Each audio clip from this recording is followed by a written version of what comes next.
এটা হচ্ছে রঙ্গন। শীতকালে যদিও এই রঙ্গন খুব কম ফোটে, কিন্তু এর মেনটেন পরিচর্যা ঠিক মতো থাকলে এই গাছে শীতকালেও ফুল আসে, কিন্তু কম। কিন্তু শীতকালে পরিচর্যাটা ঠিকভাবে রাখতে হয়।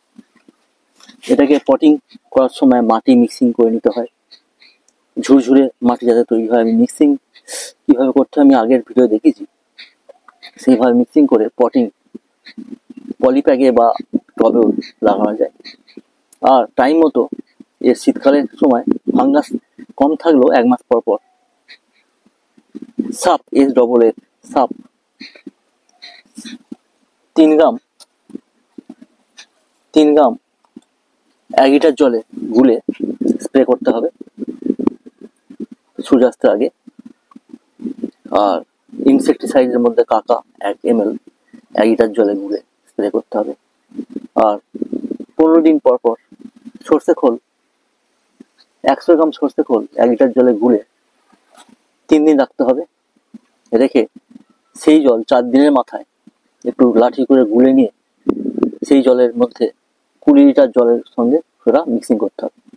তাহলে তারপর সেই জল প্রতিটা গাছে 2 কাপ করে ঘুরে ঘুরে দিয়ে দিন। এবার যদি আপনি কম গাছ থাকে কম ভাবে গুলতে পারেন, 1 লিটার জলের সাথে 20 লিটার অনুপাতে আপনি যদি 5 লিটার 10 লিটার জলের সাথে গোলেন তাহলে হাফ লিটার গুলবেন, 5 লিটার জলে হলে 250 ml গুলবেন।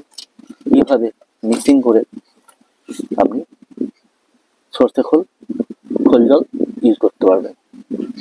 ইউজ করাটা খুব সাবধান, কারণ এর মিক্সিংটা ঠিকভাবে না হলে গাছের ক্ষেত্রে ক্ষতি হতে পারে। আর ঠিকভাবে মিক্সিং করলে এই তরল খাদ্যর তুলনা করা যায় না। তরল খাদ্য খুব গাছের শিকড় তাড়াতাড়ি নিতে পারে, গাছের গ্রোথ খুব ভালো হয়, গাছের ফুল বড় হয়, সব দিক থেকে গাছের সুবিধা হয়। এই গাছ 6 থেকে 7 ঘন্টা রোদ পাওয়া চাই, তাহলে দেখা যাবে ফেব্রুয়ারি মাসের পর থেকে প্রচুর ফুল ভরে যাবে। আর গাছে হাওয়া বাতাস লাগা চাই, ওভার ওয়াটারিং দরকার হবে না। যখন মাটি শুকাবে তখনই জল দিন।